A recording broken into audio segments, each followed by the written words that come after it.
She is forced to marry a disabled billionaire for money. But on the wedding day, a hidden letter changes her heart. Luciana Rivera had no choice. With nowhere to turn and no money left, marrying a billionaire she barely knew seemed like the only way to save her family. She expected a cold, loveless arrangement, nothing more. But on the day of the wedding, she finds a hidden letter, one that changes everything she thought she knew about the man waiting for her at the altar.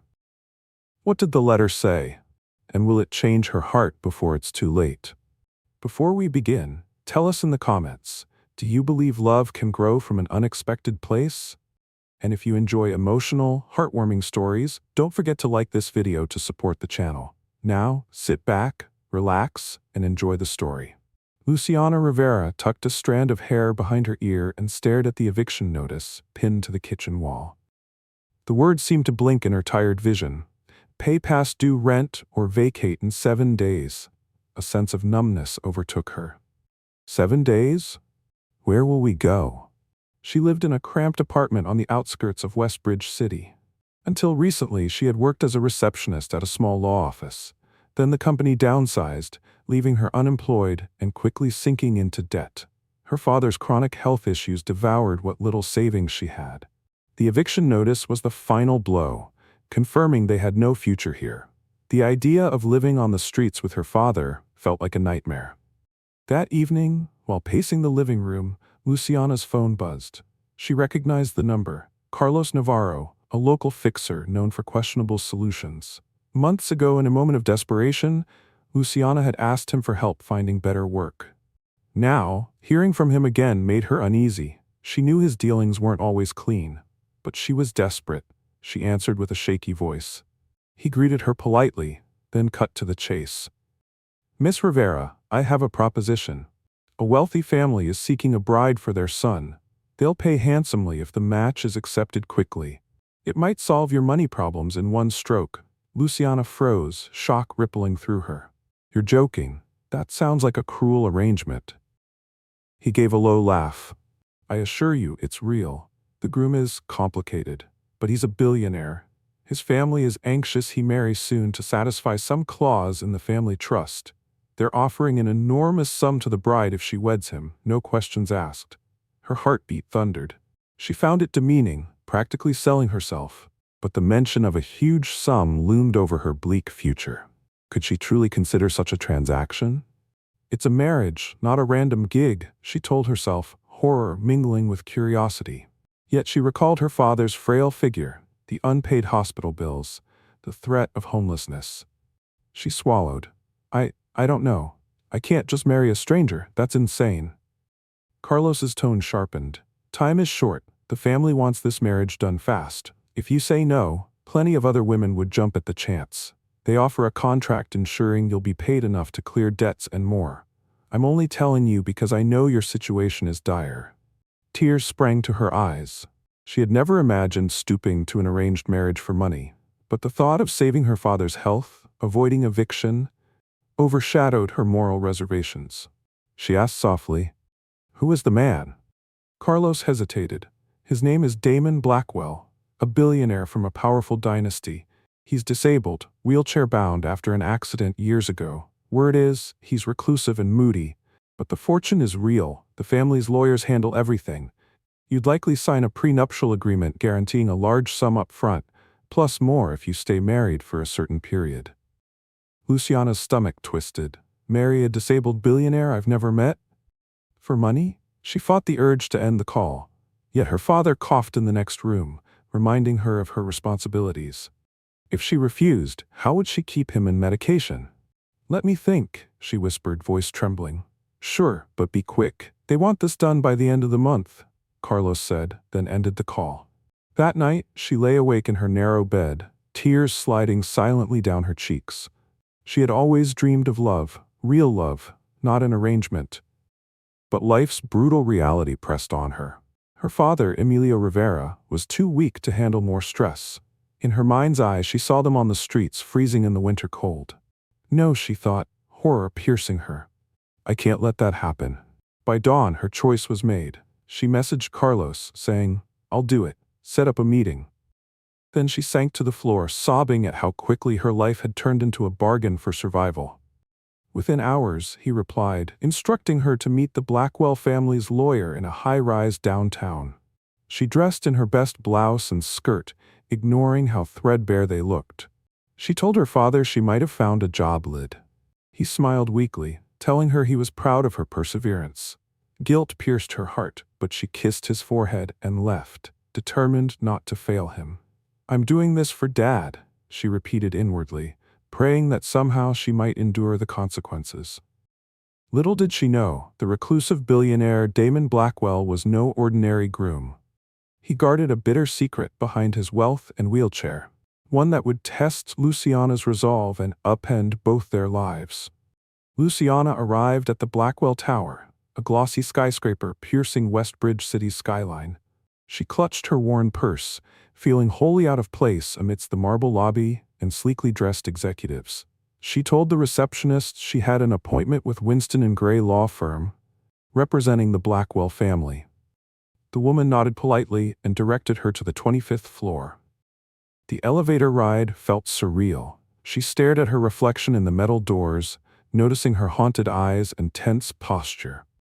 "I'm about to sign up for a marriage contract," she thought, stomach churning. She stepped out into a plush corridor, guided to a conference room by a neat assistant. Inside waited two people, a stern-looking older woman in a tailored suit and a solemn man, possibly in his 40s, wearing gold-rimmed glasses. They introduced themselves as Miss Carlyle and Mr. Donovan from Winston & Gray. Polite but cold, they gestured for her to sit. Miss Carlyle wasted no time. "Miss Rivera, you understand why you're here?" Luciana swallowed, nodding. "You want me to marry Damon Blackwell, correct?" Mr. Donovan adjusted his glasses. "Yes, Mr. Damon Blackwell is a billionaire inheritor, but there's a clause in his late father's trust requiring him to be married before his 33rd birthday to access certain funds. That birthday is next week. He has refused all arranged matches until now, but the family insists. We're choosing someone who meets certain criteria: discreet, agreeable, and in need of financial security." Luciana's cheeks burned, hearing how plainly they labeled her in need of money. She forced herself not to protest. "And about Damon himself?" Miss Carlyle's lips thinned. "He's in a wheelchair after a car accident. He's quite reclusive, some say moody. But you needn't worry about that. The marriage is more formal than romantic. We want a stable arrangement." Luciana's stomach twisted. Does Damon know about me?" The lawyers exchanged glances. "He's aware we're arranging interviews. He's not thrilled, but he's agreed to meet you if we recommend it." Mr. Donovan pursed his lips. "He's known to be difficult, but rest assured, your financial compensation is guaranteed if you go through with the marriage." Miss Carlyle slid a folder across the table. "Here's a prenuptial agreement. The sum offered is $500,000 upon signing, plus a monthly stipend to support your father's medical bills. After 6 months of marriage, you can choose to annul if you wish, retaining half. If you remain married a year, you keep all the funds plus an additional bonus." Luciana's head spun at the figures. This was more money than she ever imagined, enough to secure her father's care for life. But she felt a stab of shame, as though she was selling herself. She read the lines carefully, ignoring how her hands shook. At length, she murmured, "I'd like to meet Damon before I decide." Miss Carlyle nodded, gathering the folder. "Yes, that's wise. He's at the Blackwell estate now, presumably. We can arrange a meeting tomorrow. If it goes well, the wedding must happen within the week to meet the trust's deadline." A wave of panic swept through Luciana. 1 week? She forced a steady voice. "All right." They stood, ending the meeting. Mr. Donovan reminded her to keep everything confidential. If she leaked details to the press, the deal was off. So they want secrecy, no big surprise. She swallowed the lump in her throat, shaking their hands, then left with an unsettled feeling. That night, back at her apartment, she found her father's condition worse. He coughed violently, struggling to breathe. She spent an hour nursing him, giving him what little medication they had left. He looked at her with weary eyes. "Lucy, are you sure you can handle all this alone?" She patted his hand, tears burning her eyes. "Yes, Papa, I found a solution. You'll have your treatment." She wanted to tell him the truth, but knew it might upset him. Instead, she said, "Just trust me." We'll be okay soon. He closed his eyes, too exhausted to question further. Luciana sat beside him, heart aching with love and guilt. Tomorrow I meet the man I might marry for money. She tried to imagine Damon Blackwell, a reclusive billionaire in a wheelchair, possibly angry at the world. Could she truly live with him? Yet the memory of the prenuptials offer loomed in her mind. This was her chance to save her father and herself from ruin. She prayed she could endure whatever Damon's personality might be. Because if she turned back now, she saw only eviction, debts, and no real hope. In that hush, she whispered a small prayer. Please let him be at least kind enough to not hate me. But deep down, she sensed the path ahead would be far from simple. The next day, Miss Carlisle texted Luciana the address of the Blackwell estate, a sprawling mansion an hour outside the city. Luciana borrowed a friend's car to drive there, heart hammering with nerves. She arrived mid-morning, greeted by tall iron gates and a long, winding driveway shaded by ancient oak trees. Everything felt grand and intimidating. At the mansion's entrance, a butler escorted her to a quiet study. The walls were lined with leather-bound books, the furniture polished and heavy. She tried to steady her breathing, smoothing her simple blouse. She had never been in a place so opulent, yet so hushed. Moments later, the door opened. A man in a wheelchair rolled in, guided by a personal attendant. He was tall, even sitting. He had close-cropped dark hair, a sharply handsome face, but his expression was cold, eyes distant. He wore an elegant black suit, though no tie, giving him an air of easy wealth. Their gazes met. Luciana's heart fluttered in a mix of curiosity and apprehension. "This is Damon Blackwell." She rose, hands folded. "Hello," she said softly. Damon regarded her with guarded eyes. "Luciana Rivera?" he asked, voice low and resonant. "Sit, please." She obeyed, settling on a nearby chair. He studied her for a moment, taking in her nervous posture, her plain outfit.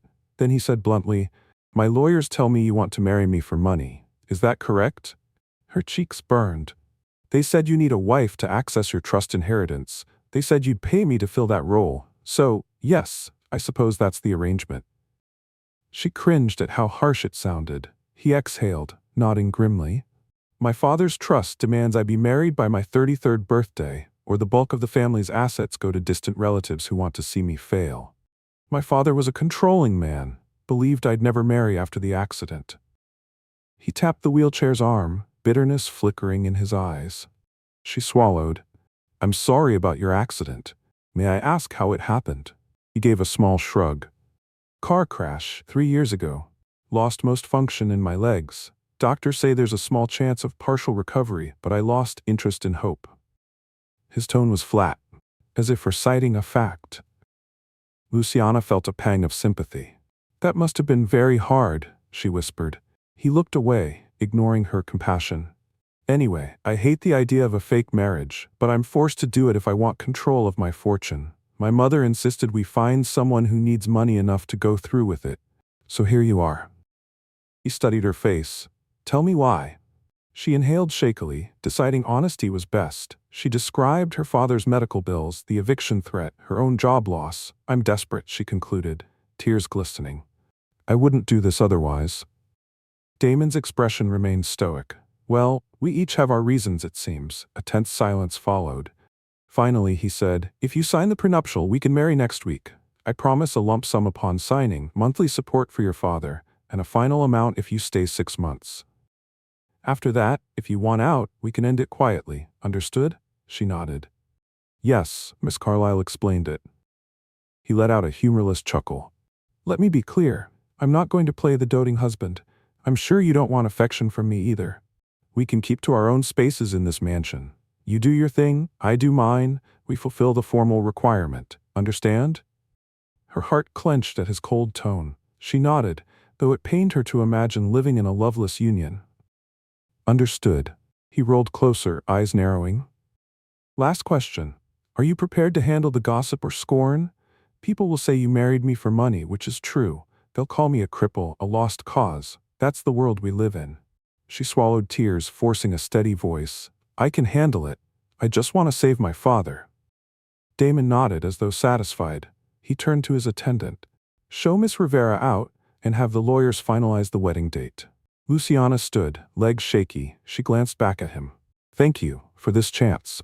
He gave no reply, eyes distant. As she followed the attendant down the hall, she felt a swirl of guilt and pity. Damon was clearly bitter, pushing people away. Maybe I can't blame him, she thought. But can I endure living with someone so closed off? She consoled herself that it would only be for 6 months. Then she'd walk away with enough money to secure her father's future. Yet in her heart she sensed an uneasy foreboding. I pray I don't come to regret this. The marriage preparations happened swiftly. Orchestrated by Miss Carlyle and Mr. Donovan, Luciana found herself swept into a flurry of legal documents, dress fittings, all paid by the family, and discreet planning. The date was set for that weekend, barely 5 days away. Damon insisted on a small private ceremony at the Blackwell Estate Chapel. No press, minimal guests. Just the lawyers, a few staff, and a judge to officiate. Luciana lived with turmoil in her chest. Each night, she comforted her father, who was delighted by the sudden news that she found a wealthy husband. She withheld the painful truth that it was an arrangement, not love. He said, "I'm so proud, you'll be safe, and I can get proper treatment." Guilt stabbed her heart, but she forced a smile, deciding at least he might see them out of poverty. On the eve of the wedding, Miss Carlyle brought the final prenuptial for Luciana to sign. She stared at the lines specifying how many thousands would be transferred to her bank once the marriage certificate was issued, how a monthly allowance would fund her father's care, and how a final lump sum awaited if she remained Damon's wife for 6 months. The contract spelled out the no interference in Damon's personal affairs clause, the separate bedrooms arrangement, and a hush clause to prevent public scandal. Hands trembling, Luciana signed each page. She felt like she was making a deal with destiny. Miss Carlyle nodded briskly, collecting the papers. "The ceremony is tomorrow at noon. We'll send a car, wear the gown provided, do your best to look content." After Miss Carlyle left, Luciana locked herself in the bathroom and sobbed quietly. The weight of betrayal to her own romantic dreams was crushing. She had once imagined marrying for love, building a family from shared affection. Now, she was trading vows with a bitter man she barely knew, all for money. But she reminded herself of the eviction notice and her father's frail health. "It's just half a year," she whispered, gazing at her tear-streaked reflection. "I can survive that." The wedding day dawned gray and chilly. A Blackwell limo arrived for Luciana, whisking her and her father to the estate. Her father's eyes shone with pride as they drove under the grand gates. She felt sick with dread, but forced a calm facade. Inside the mansion, staff guided her father to a seat in the small chapel, while she was taken to an upstairs suite to dress. The wedding gown was a tasteful ivory piece, simple yet elegant. She put it on, fighting tears. She was alone, no bridesmaids, no mother, no friends. She pinned her hair up, pinned a small flower, and stared at herself in a gilded mirror. A soft knock sounded. She turned to see a middle-aged woman in a neat uniform. Damon's personal housekeeper, perhaps. The woman stepped in, placing a gentle hand on Luciana's arm. "Mr. Damon asked me to see if you need anything," she said quietly, sympathy in her eyes. "He's not great at expressing it, but he wants you to be comfortable." Luciana managed a grateful nod, though she doubted Damon truly cared. "I'm fine, thank you."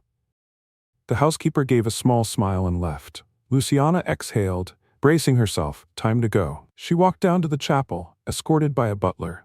Inside, a handful of people stood on either side, Miss Carlyle, Mr. Donovan, and a few of Damon's staff. Damon waited at the front, wheelchair in place. He wore a black suit, hair meticulously combed, face emotionless. Her father sat in the front row, beaming. The judge, an older woman, stood with a small ceremony script in hand. Luciana approached, heart hammering.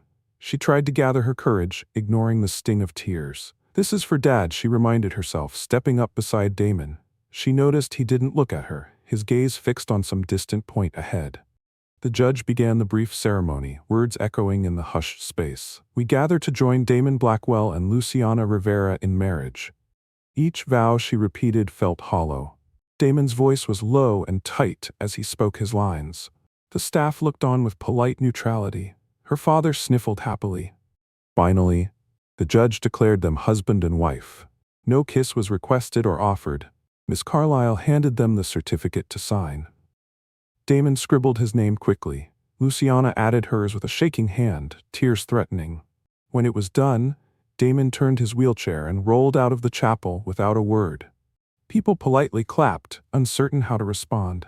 Miss Carlyle cleared her throat, saying, "Congratulations, Mrs. Blackwell," handing Luciana a plain gold ring that Damon had left for her. She slipped it on her finger, feeling a pang. "Mrs. Blackwell," she thought numbly.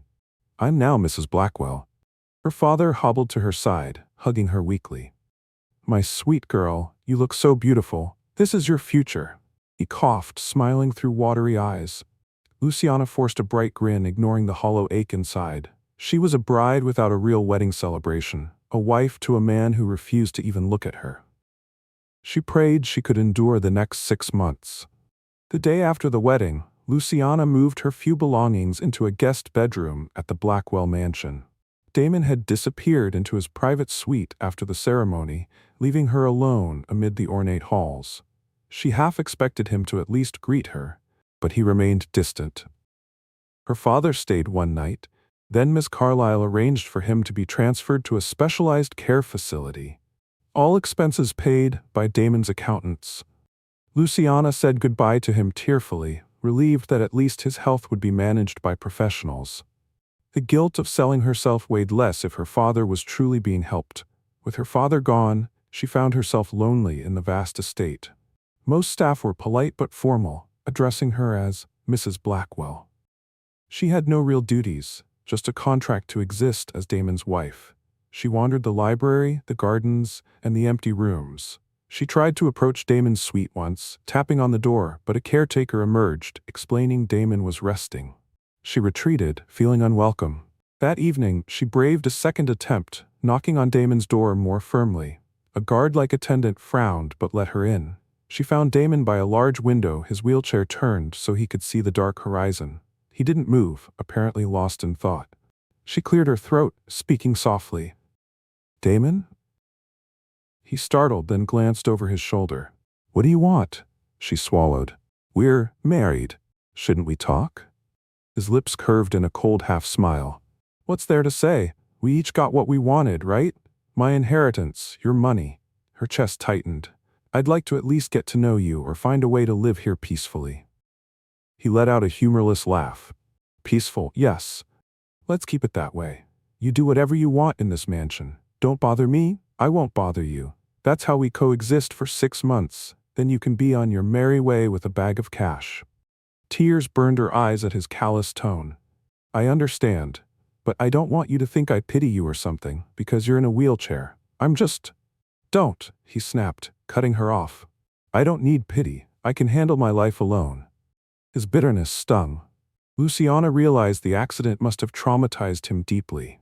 She tried to keep her voice gentle. "I'm not pitying you, but we're sharing a house. I'd like to be on decent terms at least." He turned his wheelchair away, returning his gaze to the night sky. "Then leave me alone," he said quietly. "Decent terms means you don't force me to socialize. Good night, Mrs. Blackwell."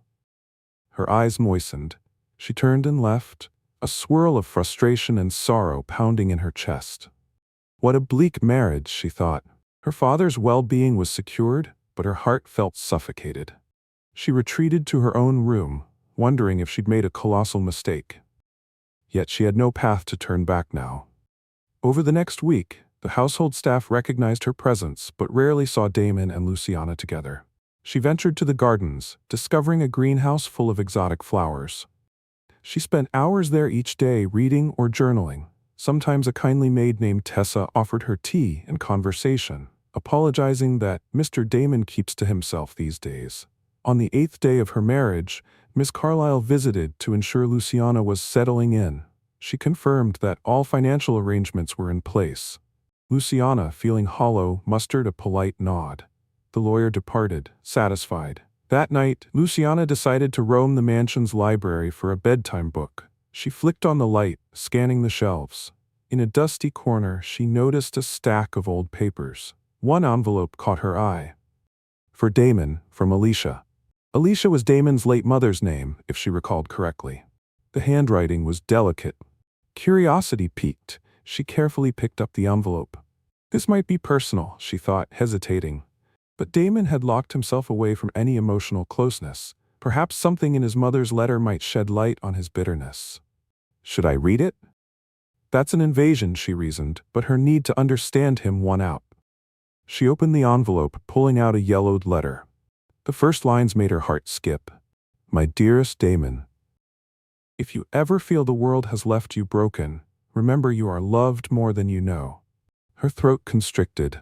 This is a message from his mother, maybe written before she died. She scanned further.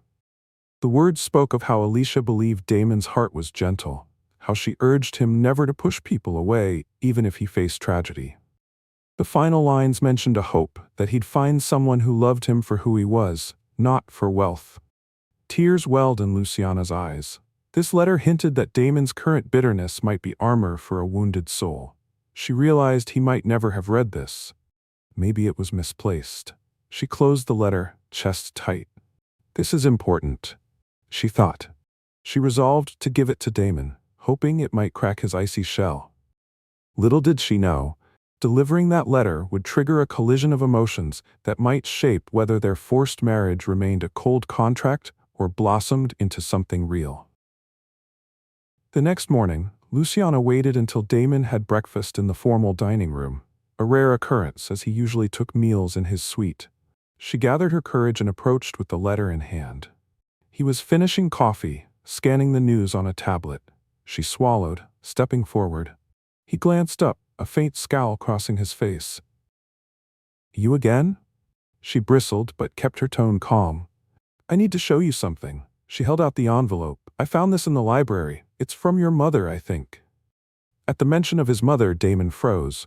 His eyes flicked to the envelope. My mother? He repeated, voice strained. Carefully, he took the letter from her. His hand trembled slightly. For a moment, he just stared at the handwriting. Then he looked at her with suspicion. Did you read it? Heat rose to her cheeks. Yes, I skimmed it. I'm sorry for the invasion. But it seems important. His gaze darkened. How dare you poke around my mother's personal words? He started to raise his voice, but then something in him faltered. He pressed his lips together, exhaling shakily. This is from Mother. Luciana's heart pounded. She wrote about how she believed in your kindness. She wanted you to find love without fear. Damon, if you haven't read it, maybe you should. It might help you remember how deeply you were loved. He swallowed hard, setting down the letter as if it burned him. She died when I was a teenager. We were close, but I never saw this letter. She nodded gently. Then please read it. Don't let it gather dust. For a tense moment, he seemed torn between anger and vulnerability. At last, he snapped. Fine, leave me. His voice shook. I'll read it alone. She stepped back, noticing the glint of tears in his eyes before he turned away. Her heart ached for him. She left the dining room quietly, praying this letter might melt some of his bitterness. That afternoon, Damon locked himself in his study. Luciana wandered the garden, uncertain if he'd ever speak to her kindly again. She regretted reading the letter, but it was the only clue to his hidden pain. Maybe it can help him heal, she told herself. As evening approached, she was in the greenhouse, carefully watering a row of exotic orchids. A soft sound of wheels on tiles made her turn. Damon sat in his wheelchair at the entrance, the letter in his lap. He looked drained, as though he'd shed tears. She set down the watering can, heart pounding. He approached slowly. I read it, he said, voice quiet. She took a breath. I'm sorry if I invaded your privacy. He shook his head. You were right. I needed to see it. His gaze flickered with conflict. My mother wrote it before she got sick. She suspected I'd face tragedy, whether from my father or from life itself. She believed in me, in my ability to love and be loved, even if I was disabled or forced to do something I hated. Luciana nodded, stepping closer. She sounds like she cared deeply for your happiness. He exhaled. Yes, she did. Reading her words reminded me how much I've abandoned hope since the accident. I shut everyone out, convinced no one could want me for anything but my money. He paused, swallowing. So I agreed to a contract marriage, thinking it was safer than risking real rejection. Tears welled in her eyes. I understand. We both entered this for money, not expecting more. But you're still human, Damon. You deserve real connection. He looked at her, expression flickering with uncertainty. Perhaps. Another silence. Then he forced a small smile, though it was shaky. Thank you for bringing me the letter. I can't promise I'll be cheerful now, but I won't be cruel. Maybe we can at least be friends for these months we have. Relief and warmth spread through her chest. I'd like that. Truly. He glanced around the greenhouse. You like plants, huh? She smiled. They're peaceful. They remind me that life can grow from small seeds, even in tough conditions. He nodded, lips quirking in a faint grin. Wise words. Pausing, he added softly, if you want, tomorrow I could show you the orchard behind the estate. My mother planted fruit trees. I haven't visited in a while. Her heart lifted, touched by the invitation. I'd love that, she whispered. For the first time they shared a moment of mutual understanding. Damon might still be wounded, but the letter from his mother had sparked a gentle shift in him. An openness that could allow them to coexist without walls. And in that quiet greenhouse, Luciana felt a glimmer of hope that their forced marriage might not be entirely hollow after all. In the weeks that followed, Damon and Luciana developed a fragile rapport. They walked the orchard together, Damon in his wheelchair navigating the gravel path, while Luciana strolled beside him. He told her bits of childhood memories, how he used to climb these trees before his accident, how his mother loved nature. She listened attentively, sharing in his nostalgia. They still slept in separate bedrooms. The marriage remained a contract, but a friendly one. The staff noticed Damon's improved mood, less snapping at attendants, less isolation. Miss Carlyle dropped by once, curious to see if all was well.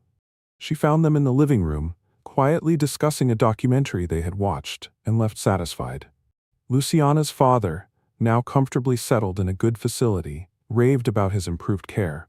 She visited him often, relieved that Damon's monthly support paid for everything. Her father noticed her lighter tone on the phone. You sound happier, sweetheart, he remarked. She just said things were stable at the mansion, not explaining the subtle emotional changes with Damon. One afternoon, she decided to help Damon reorganize a neglected storage room on the second floor, hoping to find more personal mementos he might appreciate. He raised an eyebrow at her suggestion, but agreed. They spent hours sorting dusty boxes. Occasionally, they found old photographs of Damon as a boy, smiling wide while riding a bike or hugging his mother. Each discovery made him both sad and wistful. She comforted him gently, letting him reminisce. Near the end of the day, Damon's arms trembled from maneuvering the wheelchair so much. She offered to push him, and he let her, albeit with a small scowl at first. He's not used to relying on people, she realized, but he allowed it. As they returned to the main hallway, Damon sighed, glancing at Luciana. It's strange. I never expected to be grateful for this arrangement, but you've made things less lonely. Her heart fluttered. I'm glad. I never expected you to open up to me either. He gave a half smile. Don't get me wrong. I still resent that my father's trust forced us into this. But you're not just after money, are you? He paused, regret crossing his face. I realize you needed the money, but you also show compassion. You don't treat me like a burden. She placed a hand on his shoulder. Because you're not. You're a person with a disability, but that doesn't define your worth. She swallowed. Yes, I was desperate for funds, but I also see you as more than a wheelchair or a bank account. His eyes glistened. That means more than I can say. They lingered in the corridor, an unspoken tension building. She felt drawn to him in a way that surprised her. Despite the contract, she found his guarded kindness endearing. He seemed equally drawn to her gentle empathy. Neither voiced it, uncertain if crossing from practicality to real affection was wise. But love often ignores caution.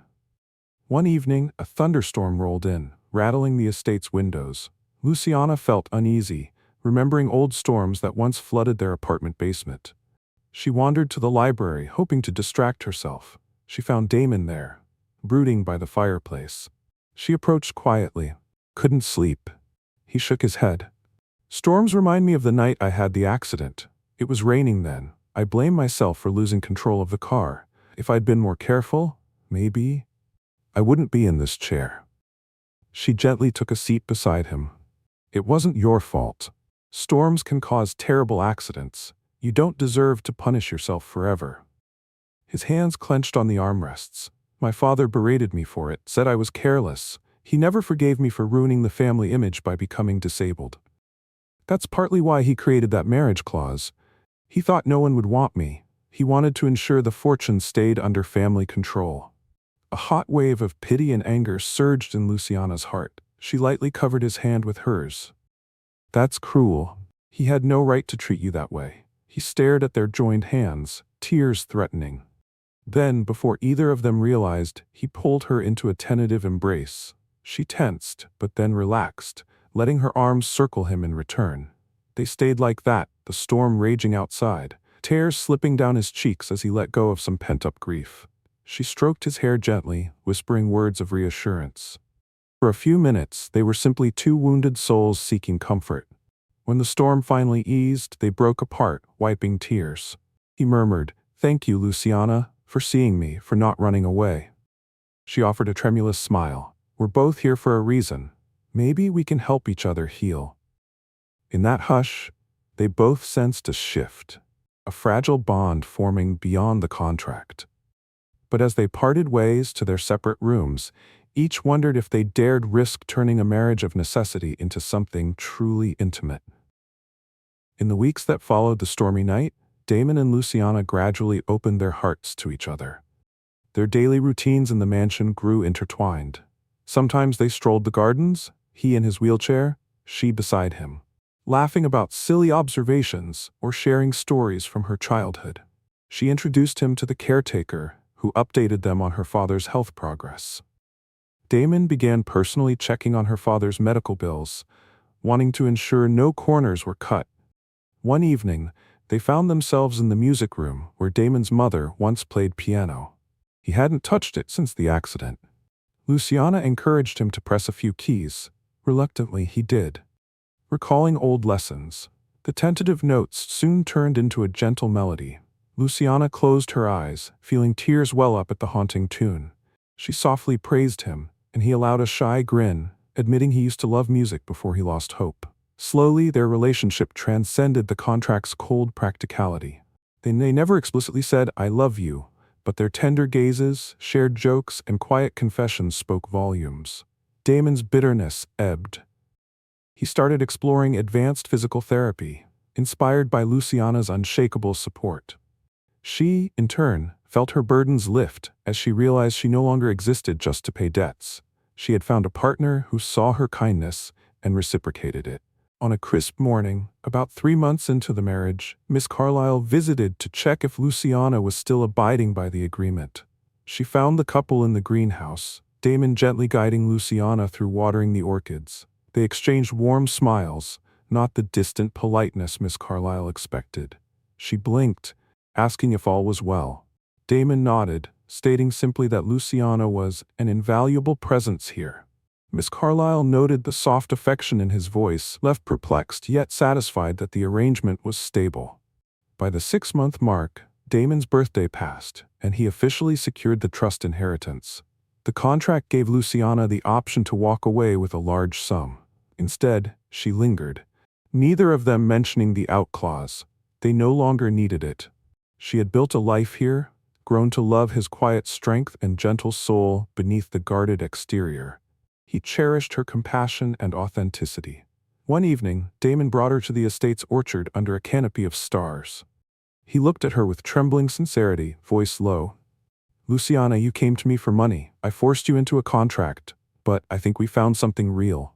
Will you remain my wife by choice?" Tears glistened in her eyes. She nodded, voice catching. "Yes, Damon, I want to stay, not for money, but because I love you." Relief and joy shone in his expression. He took her hand in his, pressing it to his heart. She felt the steady beat beneath her palm. The orchard's night air felt electric with promise. No more contract, no more shame, just two wounded people who learned that even a forced arrangement can lead to genuine love, when compassion and understanding break down the walls. They returned to the mansion that night, hand in hand, knowing they were truly husband and wife in every sense, and that the vow they made under duress had blossomed into a bond of hope and devotion, far more valuable than any fortune. If you like this story, be sure to give it a thumbs up. It really helps the channel grow. And if you enjoy stories that embraces your heart, don't forget to subscribe and turn on the notification bell so you never miss a new upload. I'd love to hear your thoughts on this one. Let me know in the comments what stood out to you the most. Thanks for watching, and I'll see you in the next story.